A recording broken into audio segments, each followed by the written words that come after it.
ஜோதிடம் என்னும் தெய்வக்கலை மூலமாக என்னை அங்கீகரித்து ஆதரிக்கும் அன்பு நேயர்களுக்கு இனிய வணக்கம்ங்க. மேஷராசிக்கு இந்த பதிவு மூலம் அப்படி என்னதான் சிறப்பாக இருக்குது அப்படிங்கிறத பார்க்குறதுக்கு முன்னாடி எம்பெருமான் முருகப்பெருமானின் ஆசீர்வாதம் உங்களுக்கு முழுமையாக கிடைக்க நான் சொல்லும் மந்திரத்தை நீங்களும் 3 முறை சொல்லிக்கிட்டே உங்களால் முடிஞ்சதுன்னா கமெண்ட் பாக்ஸில் ஒரு முறை கமெண்ட் பண்ணுங்க. ஓம் முருகா போற்றி, ஓம் முருகா போற்றி, ஓம் முருகா போற்றி. என்னை படைத்து உன் மக்களுக்கு சேவை செய்ய அனுப்பிய கந்தா கடம்பா கதிர்வேலா, என் ஜோதிடம் பழிக்க மனதார பாதம் தொட்டு வணங்குகிறேன். மேஷராசி அது நெருப்பு தத்துவம் கொண்ட சரராசிங்க. நெருப்பு ராசியா இருக்கிறவங்க என்ன பண்ணுவாங்கனாக்கா ரொம்ப கோபமா இருப்பாங்க, முரட்டுத்தனமா இருப்பாங்க, தைரியமா இருப்பாங்க, தலைமை பொறுப்போட இருப்பாங்க. இது எல்லாமே கொண்டவங்க தான் இந்த மேஷராசிக்காரங்க. பயம்னா என்னன்னு தெரியாது. எந்த ஒரு கஷ்டமா இருந்தாலும் சரி, எப்பேற்பட்ட ஒரு கஷ்ட காலமா இருந்தாலும் சரி, தன்னம்பிக்கையோடையும் தைரியமாகவும் எதிர்கொள்ளக்கூடியவங்க. பிடிவாத குணம் கொண்டவங்க. கொஞ்சம் பணம் இருந்தாலும் சரி, அதாவது தனக்குன்னு எடுத்து வைக்காம மற்றவங்களுக்கு அசால்ட்டா செலவு பண்ணிட்டு போயிட்டே இருக்கக்கூடியவங்க. செவ்வாய் பகவானை ஆட்சி அதிபதியாக கொண்டவங்க. சூரிய பகவான் உச்சம், சனி பகவான் நீச்சம். இதுதான் வந்துட்டு மேஷம். செவ்வாய் பகவான் அதிபதி மேஷத்தை பொறுத்த வரைக்கும் 3 நட்சத்திரங்கள் இருக்குங்க. இதுல இவங்களை பொறுத்த வரைக்கும் சுறுசுறுப்பா இருப்பாங்க, நிறைய புத்திசாலித்தனமா இருப்பாங்க. ஆணவமோ தலைகணமோ கொஞ்சம் கூட இருக்காது. கம்பீர தோற்றம் இருக்கும். என்ன கொஞ்சம் மூக்குக்கு மேல கோபம் வரும். கோபம் வந்தாவே அவங்க தப்பானவங்கன்னு சில பேர் சொல்லுவாங்க இல்லையா? ஆனா இவங்களுடைய கோபம் அப்படிங்கிறது உண்மைக்கு புறம்பா ஏதாவது ஒரு அநீதி நடந்தா மட்டும்தான் இருக்கும். நியாயம் தர்மம் இதை இவங்க கட்டி காக்கணும்னு நினைக்கக்கூடியவங்க. நிறைய பணம் சம்பாதிப்பாங்க. குடும்பத்தை ரொம்ப சந்தோஷமா பார்த்துக்கணும்னு நினைக்கக்கூடியவங்க. தான் எவ்வளவு கஷ்டப்பட்டாலும் பரவாயில்ல, சேமிக்க தெரியாது. நான் முன்னாடியே சொன்னேன் இல்லைங்களா, 10 ரூபா இருந்தாலும் அசால்ட்டா மற்றவங்களுக்கு செலவு பண்ணிட்டு போயிட்டே இருப்பாங்க. தனக்கு சாப்பாட்டுக்கே வழி இல்லைனாலும் மற்றவங்களுடைய சந்தோஷத்திற்கு குறைவில்லாமல் இருக்கணுங்கிறதுல உறுதியாக செயல்படக்கூடியவங்க. இப்பேற்பட்ட மேஷத்திற்கு தலைப்பை பார்த்திருப்பீங்க. அடிமேல் அடி சொல்லுவாங்க இல்லையா? மத்தளத்துக்கு 2 பக்கம் அடிக்கிற மாதிரி அடிமேல் அடி வாங்கி மறுத்து போயிருக்கீங்க. அட இவ்வளவுதானா, இன்னும் அடி பரவாயில்ல அப்படிங்கிற மாதிரி ஆயிடுச்சு நம்மளோட நிலைமை. இப்படிப்பட்ட கஷ்டத்தில் வாழ்ந்துட்டு இருக்கக்கூடிய மேஷத்திற்கு இனி உயிர் மட்டும்தான்டா மிச்சம், இனி என்கிட்ட இழக்கிறதுக்கு ஒன்றுமே இல்லை அப்படின்னு சொல்கிற நிலையில தான் இப்போ இருக்கீங்க. ஆனால் இனி ஒரு நல்ல மாற்றத்தை இந்த ஆவணி மாதம் முதல் நீங்கள் அனுபவிக்க போகிறீங்க. ஓகேங்களா? மேஷராசிக்காரங்க புதுமையான சிந்தனைகளுக்கு சொந்தக்காரங்க. பூ போல மனசு, கோபத்தை மறைச்சிட்டு சிரிப்பை மட்டும் காட்டக்கூடியவங்க. எடுத்த காரியத்தை எப்படியாவது முடிச்சிடணும் அப்படிங்கிறதுக்காக கஷ்டப்பட்டு போராடக்கூடியவங்க. மேஷ ராசிக்காரங்க செவ்வாயை ராசி அதிபதியாக கொண்டவங்க. அஸ்வினி பரணி கார்த்திகை நட்சத்திரம் 1ஆம் பாதம் நட்சத்திரக்காரங்க. ரொம்ப ரொம்ப புத்திசாலிக்காரங்க. மேஷ ராசிக்காரங்க போர் குணம் கொண்டவங்க. உங்ககிட்ட சண்டை போட்டு ஜெயிக்கிறது ரொம்ப ரொம்ப கஷ்டங்க. நல்லது கெட்டதை முழுசா தெரிஞ்சவங்க. எல்லா இடங்கள்லையும் நேர்மையையும் உண்மையை மட்டுமே நம்பக்கூடியவங்க. உங்களுக்கு சொந்தமோ பந்தமோ அது தப்புனா அது தப்புதான், வெட்டு 1 துண்டு 2ன்னு பேசக்கூடியவங்க. உண்மை நியாயத்துக்கு மட்டுமே என்னைக்குமே கை கொடுப்பீங்க. உண்மைக்கு புறம்பா எந்த ஒரு விஷயத்தையுமே செய்ய மாட்டீங்க. இதனால தான் மேஷராசிக்காரங்களுக்கு நிறைய கஷ்டங்களும் துன்பங்களும் அதிகமாகவே வந்துட்டு இருக்குங்க. தங்களுடைய கஷ்டத்தையும் கண்ணீரையும் கடுகளவு கூட மற்றவங்களுக்கு தெரியாம பார்த்துப்பாங்க. இதனால பார்க்குறவங்க எல்லாருமே மேஷராசியா இவங்களுக்கு என்னப்பா சூப்பரா இருக்காங்க, இவங்களுக்கு என்ன குறைச்சல் அப்படின்னு தான் நினைச்சிட்டு இருக்காங்க. ஆனா வீட்டில் சாப்பாட்டுக்கு கூட கஷ்டப்படுறது உங்களுக்கு மட்டும்தான் தெரியும். கஷ்ட காலத்தில் திரும்பி பார்க்க கூட ஆள் கிடையாது. ஏதோ தட்டு தடுமாறி எந்திரிச்சு நிற்கிறப்போ உங்களை குறை சொல்றதுக்குனே நிறைய பேர் தேடி வருவாங்க. உங்கள் சொந்தக்காரங்க நண்பர்களுக்கு ஒரு தேவை இருக்குதுன்னா மட்டும்தான் உங்ககிட்ட வருவாங்க. அந்த தேவை முடிஞ்ச உடனே உங்களை தூக்கி போட்டுருவாங்க. மறுபடியும் அவங்க உங்ககிட்ட உதவின்னு கேட்பாங்க. அவங்க உங்களுக்கு முன்னாடி பண்ண துரோகத்தை எல்லாமே மறந்துட்டு மீண்டும் அவங்களுக்காக உதவி செஞ்சு ஏமாறக்கூடியவங்க தான் மேஷராசிக்காரங்க. வாழ்க்கையில் எப்படியாவது முன்னேறணும் அப்படிங்கிறதுக்காக தினம் தினம் கஷ்டப்பட்டு உழைக்கக்கூடியவங்க நீங்க. உங்களுக்கு மேஷராசிக்காரங்களுக்கு பார்த்தீங்கன்னா 7 சனியானது ஸ்டார்ட் ஆகி நடந்துட்டுருக்கு. இந்த 7 சனி மூலமாக கொஞ்சம் லைட்டாக கொஞ்சம் கஷ்ட துன்பங்கள் எல்லாமே உங்களுக்கு படிப்படியாக வர ஆரம்பிச்சிருக்கும். என்னடா இது நம்மளுக்கு மட்டும் இவ்வளவு கஷ்டம் வருது, கடந்த காலகட்டத்திலேயே கஷ்டப்பட்டுட்டு இருந்தோம், இப்போ இந்த 7 சனி வந்துமே நாங்கள் கஷ்டப்படுறோமே அப்படின்னு நிறைய நபர்கள் ரொம்ப மனசு போட்டு குழப்பிட்டு இருந்திருப்பீங்க. உங்களுக்கு இந்த சனியுடைய வக்ர பயிற்சியானது ஸ்டார்ட் ஆயிடுச்சுங்க. இதன் மூலமாக பார்த்தீங்கன்னா உங்களுக்கு சனி பகவான் இத்தனை நாட்களாக உங்களுக்கு வாழ்க்கையில் மைனஸாக செயல்பட்டு கொண்டுட்டு இருந்தவர் இனி ஒரு 5 மாதங்களுக்கு முழுவதுமாகவே ப்ளஸ்ஸாக செயல்பட போகிறார். அது மட்டும் இல்லாமல் உங்களுக்கு குரு பயிற்சியோட முழு பலன்களும் வரக்கூடிய நாட்களில் முழுமையாக கிடைக்க போகுது. இதன் மூலமாக நல்ல ஒரு தொழில் முன்னேற்றம், நல்ல ஒரு பொருளாதார முன்னேற்றமும் வரக்கூடிய 5 மாதங்களுக்கு நிச்சயமாக மேஷராசிக்காரங்க வாழ்க்கையில் ஏற்பட போகுது. அது மட்டும் இல்லாமல் உங்களுக்கு சுக்கிர பயிற்சியானது ஸ்டார்ட் ஆச்சுங்க. இதன் மூலமாக பார்த்தீங்கன்னா சுக்கிர பகவானை பொறுத்த வரைக்கும் பார்த்தீங்கன்னா நீங்கள் உங்கள் வாழ்க்கையில் நீங்கள் எதையெல்லாமே இழந்துட்டு கஷ்டப்பட்டுட்டு இருக்கீங்களோ அதை அனைத்தும் பெறக்கூடிய ஒரு கடவுளாகவே சுக்கிர பகவான் கண்டிப்பாக உங்களுக்கு நல்ல நல்ல விஷயங்களையும் நல்ல நல்ல மாற்றங்களையும் நீங்கள் வாழ்க்கையில் எதிர்பார்த்துட்டு இருக்க அனைத்து நல்ல விஷயங்களையும் உங்களுக்கு விரைவில் சுக்கிர பயிற்சி மூலமாக கிடைக்க போகுது. மேஷராசிக்காரங்க கடந்த காலகட்டங்களில் தங்களுடைய வாழ்க்கையில் நீங்கள் நல்லது நடக்க போகுதுன்னு நினச்சிட்டு இருந்திருப்பீங்க. ஆனால் உங்களுக்கு அந்த டைமில் ஒரு மிகப்பெரிய ஏமாற்றம் தான். புதுசாக ஒரு சில பிரச்சனைகளும் கஷ்டங்களும் தானாகவே உங்களை தேடி வந்திருக்குங்க. மேஷராசிக்காரங்க சொந்த பந்தத்தை இழந்தாங்க, சொத்துக்களை இழந்தாங்க, தனக்கு நெருக்கமாக இருக்கக்கூடிய உறவுகளையுமே இழந்தாங்க. கடைசியாக நான் மட்டும்தான் எல்லாத்தையுமே இழந்துட்டு நிற்கிறதா இருக்குது, எனக்கு உயிர் வாழவே பிடிக்கலன்னு சொல்லிட்டு இருக்காங்க. இதுக்கு மேலே என்னால் வாழவே முடியல சாமி, தயவு செஞ்சு என்னை வந்து உன் கூடயே கூட்டிகிட்டு போயிரு. நான் இவ்வளவு கஷ்டப்பட்டதுக்கு அப்புறம் எனக்கு வாழ்க்கையில் வாழணுங்கிற எண்ணம் சுத்தமாகவே போயிடுச்சு. உங்கள் மனசில் கவலையும் துன்பமும் தாங்க அதிகமாகவே இருக்குது. நீங்கள் செய்யக்கூடிய ஒவ்வொரு விஷயத்தையுமே தடுப்பதற்கும் உங்களை அவமானப்படுத்துவதற்கும் இங்கே நிறைய நபர்கள் வந்து முயற்சி பண்ணிட்டு இருக்காங்க. இது எல்லாமே தெரிஞ்சுமே கூட நீங்கள் என்னமோ பண்ணுங்க எனக்கு என்ன வந்துச்சு அப்படின்னு தன்னுடைய வேலையில் மட்டும் என்றைக்குமே குறிக்கோளாக இருக்கிறவங்க தான் மேஷராசிக்காரங்க. மேஷராசிக்காரங்க ஏன் எனக்கு மட்டும் இவ்வளோ கஷ்டம் வருது, என்னோட வாழ்க்கையில் நான் யாருக்குமே கெடுதலையோ கஷ்டத்தையோ துன்பத்தையோ கொடுத்ததில்லை, எனக்கு மட்டும் ஏன் இந்த மாதிரி நடந்துட்டு இருக்கு அப்படின்னு தான் நிறைய நபர்கள் சொல்லிட்டு இருக்கீங்க. மேஷராசிக்காரங்களுக்கு பிரச்சனைகள் வரும், அது கொஞ்ச நாள் இருக்கும், அதுக்கப்புறம் இந்த பிரச்சனை போயிடும். இந்த மாதிரி பிரச்சனை வரும் போகும் அப்படிங்கிற நிலைமையில தான் நிறைய மேஷராசிக்காரங்க இருக்கீங்க. நீங்கள் என்னதான் பிரச்சனையை தவிர்த்தாலும் ஏதாவது ஒரு சூழலில் உங்களை தேடி புதுசாக பிரச்சனையும் கஷ்டமும் வந்துக்கிட்டு தாங்க இருக்குது. ஆனால் இனி வரக்கூடிய நாட்களில் உங்களுக்கு இன்பத்தையும் மகிழ்ச்சியையும் தரக்கூடிய ஒரு காலகட்டமாகவே அமைஞ்சிருக்குது. இது நாள் வரைக்கும் நடந்த கெட்ட விஷயத்தை எல்லாமே விட்டுருங்க. இனி வரக்கூடிய நாட்களில் உங்களுக்கு எப்படிப்பட்ட நன்மைகள் வரப்போகுது அப்படிங்கிறத நம்ம தொடர்ந்து பார்க்க போகிறோம். கடந்த காலகட்டங்களில் மேஷராசிக்காரங்களுக்கு நல்ல ஒரு வேலைங்கிறது கிடைச்சிருக்காது. ஏதோ படித்து முடிச்சு உடனே ஏதோ கிடைக்கிற வேலைக்கு ஒரு 10,000 சம்பளத்துக்கோ 15,000 சம்பளத்துக்கோ போயிட்டு இருந்திருப்பீங்க. குடும்ப கஷ்டத்துக்காக வேற வழியே இருந்திருக்காது.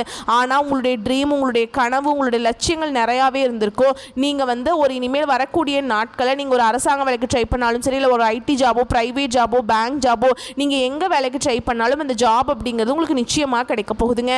கோர்ட்டு கேஸுன்னு ரொம்ப நாட்களாக அலைஞ்சிட்டு இருக்க சாமி, வாய்தா மேலே வாய்தா போயிட்டு இருக்குது, தீர்ப்பு வந்த மாதிரியே தெரியல, ஆனால் வரவே மாட்டேங்குது அப்படின்னு நிறைய நபர்கள் சொல்கிறீங்க. கண்டிப்பாக வரக்கூடிய நாட்களில் நீங்கள் உங்களுக்கு சாதகமாகவே விரைவில் வந்து தீர்ப்பு வரும். சனி பகவானுடைய பார்வை உங்களுக்கு நேரடியாகவே இருக்குதுங்க. இதன் மூலம் வருமானம் அப்படிங்கிறது பல வழிகளில் வருங்க. தொழிலில் லாபம் சற்று அதிகமாகவே கிடைக்கும். அரசியல்வாதிகளை பொறுத்த வரைக்கும் புதிய பொறுப்புகள், புதிய பதவிகள் எல்லாமே தானாகவே உங்களை வந்து சேரும். ராகுவால் உங்களுடைய செல்வாக்கு உயரும், உடல் ஆரோக்கியம் மேம்படும், சங்கடங்கள் நீங்கும். மறைமுகமாக உங்கள் தொழில் வாழ்க்கையிலும் சரி, இல்லற வாழ்க்கையிலும் சரி நிறைய நபர்கள் வந்து தொல்லை கொடுத்திருப்பாங்க. இனி அவங்களுடைய தொந்தரவுங்கிறது முழுவதுமாகவே இருக்காதுங்க. கடந்த காலகட்டங்களில் நீங்களும் ஒரு கம்பெனியில் இரவு பகல் பார்க்காம வேலை செஞ்சுட்டு இருந்திருப்பீங்க. உங்களுடைய சொந்த கம்பெனியாக நினச்சி உழைச்சிருப்பீங்க. ஆனால் உங்களுக்கு இது நாள் வரைக்கும் சரியான ஒரு அங்கீகாரம் அப்படிங்கிறது உங்களுக்கு கிடைச்சிருக்காது. உங்களுக்கு அப்புறம் வேலைக்கு வந்திருப்பாங்க, அவங்களுக்கு நிறைய சலுகைகள் எல்லாமே கிடைக்கும் போது அதை பார்த்து ரொம்பவே மனவேதனைப்பட்டிருப்பீங்க.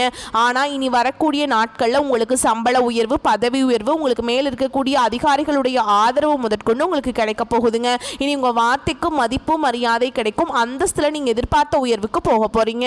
இனி நினச்சது எல்லாமே நடக்கும். தொழில் வியாபார தடைகள் அனைத்தும் விலகுங்க. லாபம் அதிகமாக கிடைக்கும், முன்னேற்றம் உண்டாகும். வரவேண்டிய பணம் விரைவில் கைக்கு வந்து சேருங்க. குடும்பத்தில் நெருக்கடிகள் விலகும், செல்வாக்கு அந்தஸ்து உயரும். வெளிநாட்டு முயற்சிகள் வெற்றியை தரும். தெய்வ சிந்தனை அதிகமாக இருக்குங்க. பெரியோர்களுடைய உதவிகள் கிடைக்கும். உறவில் இருந்த சண்டை சச்சரவு முழுவதுமாகவே விலகும். புதிய நண்பர்கள் உங்களுக்கு உதவி செய்வாங்க. தொழிலில் ஏற்பட்ட நெருக்கடிகள் நீங்கும். முடங்கி கிடந்த நிறுவனங்கள் மீண்டும் இயங்கும். வியாபாரத்தில் எதிர்பார்த்த லாபம் கிடைக்கும். புதிய தொழில் தொடங்கக்கூடிய முயற்சிகள் கண்டிப்பாக உங்களுக்கு வெற்றியை தரும். தொழில் இருந்த தடைகள் விலகுவது மட்டும் இல்லாமல் சிலர் வந்து புதிதாக தொழில் தொடங்குவீங்க. உற்பத்தியில் இருந்த தடைகள் நீங்கி தொழிலை விரிவு செய்வீங்க. வரக்கூடிய நாட்களில் விற்பனை அதிகமாகும். ஏற்றுமதி இறக்குமதி தொழிலில் நல்ல லாபம் கிடைக்கும். நீங்கள் செய்யக்கூடியது சின்ன தொழிலோ பெரிய தொழிலோ நல்ல ஒரு வளர்ச்சி அப்படிங்கிறது நிச்சயமாக மேஷராசிக்காரங்க வாழ்க்கையில் ஏற்பட போகுது. கடந்த காலகட்டங்களில் மேஷராசிக்காரங்களுக்கு திருமண நிலை அப்படிங்கிறது நிறைய சிக்கலையும் பிரச்சனையுமே அதிகமாக சந்திச்சிருப்பீங்க. இதில் குறிப்பாக பெண்களுக்கு கூட ஏதாவது ஒரு வகையில் திருமணம் அப்படிங்கிறது அடைஞ்சிருது. ஆனால் ஆண்கள் தான் ரொம்ப ரொம்ப பாவங்க. ஏன்னா வயது பார்த்தீங்கன்னா 30, 33, 35, 38 வயது வரைக்குமே நிறைய மேஷராசி ஆண்கள் வந்து திருமண நிலையை அடையாமல் இன்னைக்கு வரைக்குமே கஷ்டப்பட்டு இருக்கீங்க. கண்டிப்பாக வரக்கூடிய நாட்களில் நீங்கள் எதிர்பார்த்த மாதிரியே நல்ல ஒரு வரன் அப்படிங்கிறது உங்களுக்கு தானாகவே தேடி வரும். வாழ்க்கை துணையை இழந்த மேஷராசி ஆண்களோ பெண்களோ அடுத்து வந்து இரண்டாவது திருமணம், அதாவது செகண்ட் மேரேஜ் பண்ணலாமா வேண்டாமா அப்படிங்கிற ஒரு மிகப்பெரிய குழப்பத்தில் இருப்பீங்க. ஒரு சில பேர் பண்ண சொல்கிறாங்க, ஒரு சில பேர் வேண்டாங்கிறாங்க. எங்களுக்கு என்ன பண்ணுறதுனே தெரியல சாமி, சாமி அப்படின்னு நிறைய பேர் குழப்பத்தில் இருப்பீங்க. ஏன்னா இப்போ இருக்கக்கூடிய பொருளாதார சூழலும் இப்போ இருக்கக்கூடிய காலகட்டத்தையும் வச்சு பார்க்கும்போது ஒரு சிங்கிள் பேரண்டால் இந்த சொசைட்டியில் சர்வே பண்ணுறது ரொம்ப ரொம்ப கஷ்டங்க.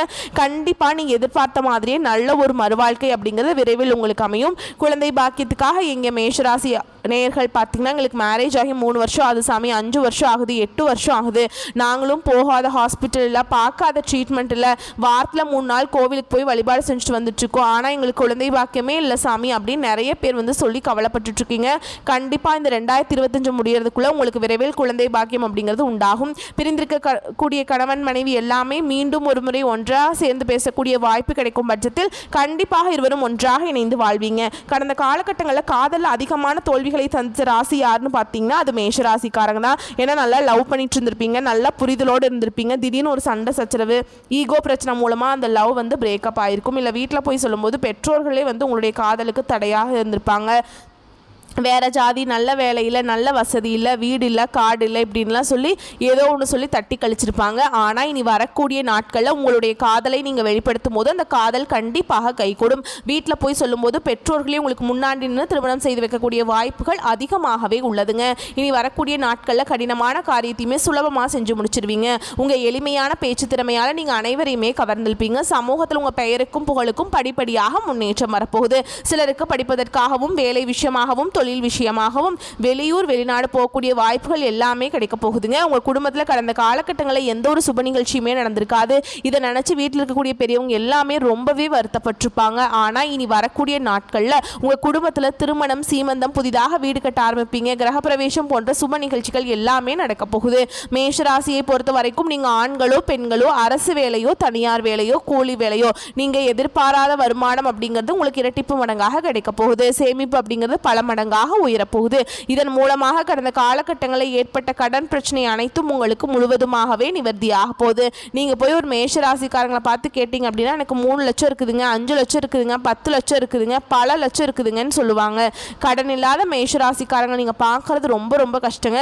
கண்டிப்பாக வரக்கூடிய ஒரு 5 மாதங்களுக்குள்ள நல்ல ஒரு பொருளாதார முன்னேற்றம் இருக்கிறதுனால இந்த 2025 முடிஞ்சு நீங்கள் 2026 நீங்கள் அடியெடுத்து வைக்கும்போது ஒரு பைசா கடன் இல்லாமல் அனைத்து விதமான கடனையுமே கட்டி முடிக்கக்கூடிய அளவுக்கு நல்ல ஒரு முன்னேற்றம் அப்படிங்கிறது நிச்சயமாக வரக்கூடிய நாட்களில் மேஷராசிக்காரங்க வாழ்க்கையில் ஏற்பட போகுதுங்க. வரக்கூடிய நாட்களில் உங்களுடைய வளர்ச்சியை கண்டு உங்களுடைய உறவுகளும் உங்களுடைய சொந்தக்காரங்களுமே உங்களுக்கு எதிரிகளாகவும் துரோகிகளாகவும் மாறக்கூடிய வாய்ப்பு அதிகமாகவே உள்ளதுங்க. இவர்களே உங்களை எப்படியாவது அழிச்சிடணும், இவன் நல்லா இருக்கக்கூடாது அப்படின்னு நினைக்கக்கூடிய வாய்ப்பும் அதிகமாக உள்ளது. முடிஞ்ச அளவுக்கு இவர்களிடமிருந்து விலகி இருப்பது ரொம்ப ரொம்ப நல்லதுங்க. இப்போ வரைக்கும் பார்த்தது மேஷராசியுடைய ஆவணி மாத பொது பலன்கள். இதுக்கப்புறம் நம்ம வந்து நட்சத்திர பலன்களை பார்க்கும்போது எங்களுக்கு வந்து இன்னும் கூடுதல் தகவல்களாக இருக்குங்க. அந்த வகையில் மேஷராசியில் இருக்கிறது அஸ்வினி நட்சத்திரம், பரணி நட்சத்திரம், கார்த்திகை நட்சத்திரம் 1ஆம் பாதம். இதோடைய ஆட்சித்தரம் வந்து மேஷராசின்னு சொல்லுவோம். அந்த வகையில் அஸ்வினி நட்சத்திரத்துக்கு எப்படி இருக்குன்னு பார்க்கலாங்க. இந்த காலகட்டத்தில் உங்களுடைய பூர்வீக சொத்துக்கள் இருந்த இழுபறி தன்மை மாறுங்க. தொழிலில் இருந்த மந்த நிலை போகும். கொடுக்கல் வாங்கல் இருந்த சிக்கல்கள் நீங்கும். கண்முன்னே தலை விரித்தாடும் செலவுகளை சமாளிக்க வருமானத்தை தேடி ஓட வேண்டி இருக்குங்க உங்களை பொறுத்த வரைக்கும். அடுத்ததா பரணி நட்சத்திரம். உங்களை பொறுத்த வரைக்கும் குடும்பத்தார் வாக்குவாதங்களில் ஈடுபட வேண்டாம்ங்க. குடும்பத்தாரின் வெறுப்புக்கு ஆளாக வேண்டியிருக்கும். செல்வாக்கும் அந்தஸ்தும் பாதிக்கப்படும். கொடுத்த வாக்கை காப்பாற்ற முடியாமல் போகும். மனதில் விரக்தி மேலோங்கும். தாயாரின் உடல் நலம் பாதிப்படையும். வண்டி வாகனங்களை விரைய செலவு வைக்குங்க. அடுத்ததா கார்த்திகை நட்சத்திரம் 1ஆம் பாதம். உங்களை பொறுத்த வரைக்கும் தொழில் வியாபாரத்தில் கவனம் செலுத்த முடியாமல் போகுங்க. சில சொந்த பந்தங்களை விட்டு பிரிய நேரிடும். சிலருக்கு உறவும் பகையாகும். கணவன் மனைவி உறவு வந்து சூப்பராக இருக்குங்க. ஆரோக்கியம் திருப்தி இருக்கும். அடுத்ததா உங்களை பொறுத்த வரைக்கும் பரிகாரம் அப்படின்னு பார்த்தோம்னா நவகிரகத்தில் வீற்றிருக்கக்கூடிய செவ்வாய் பகவான் அவரை வந்து அர்ச்சனை செய்து தீபமேற்றி வழங்குவதனால வாழ்க்கையில் முன்னேற்றம் உண்டாகுங்க. வரக்கூடிய வாய்ப்புகளை மட்டும் கரெக்டாக பயன்படுத்திக்கோங்க. வாழ்த்துக்கள். நன்றி. வணக்கம்.